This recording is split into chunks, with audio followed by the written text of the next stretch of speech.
প্রথমে তোমাদের এতে ভিডিও দেখাবো, তারপরে ভিডিওটি সবচেয়ে ফানি কমেন্ট গুলি পড়ে শোনাবো। তো আজকে তো আমি যাব একটা বার্থডে পার্টিতে, খুবই তাড়াহুড়োর মধ্যে, শরীরটাও ভালো নেই, তার মধ্যে রেডি হতে হচ্ছে।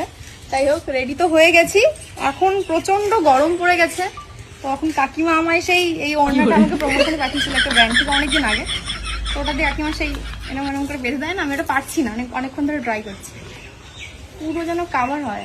আর সানগ্লাসটা আনা হয়নি, ঘরে রয়েছে। ঠিক আছে, এনে দিচ্ছি। এই কাকিমা কিরকম করে দিচ্ছে রে? দাঁড়াও, ইনশাআল্লাহ হ্যাঁ, ওটাই লাগে। কোনো ব্যাপার না।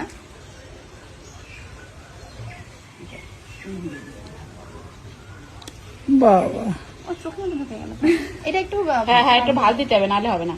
হ্যাঁ, নাহলে চোখে ঢুকে গেলে আমি চালাবো করে গাড়ি।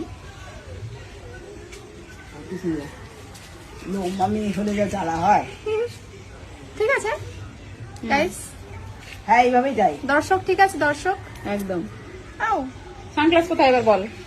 আস্তে, একদম নাকটা থোবড়া হয়ে গেল আমার। হয়েছে, টাইট খুলে যায় আস্তে আস্তে, বুঝছো? একটু টাইট করে দিলে একটা তাকে আমাকে আতঙ্কবাদী না না না না। যাই হোক, আমি দেখতে পাচ্ছি ভালো না। থাকবি রোদে, তাই কাকিমা দিল। অবশ্যই তাই, আমি তো বললাম। দেখে আয়নায় আর এই যে হাত দুটো যে মেলানো থাকবে, সে হাত দুটো কি করবি? গড, चलिए शुरू करते हैं। রে ছাপড়ি ডাকাতের মতো লাগছে রে। ঠিক বলেছো। তোকে তো পুরো 12 ভাতারি লাগছে। সঠিক বলেছেন, আপনার বুদ্ধি। আমি রোদের বেরোলে প্যাকিং হয়ে বেরোই। अच्छा।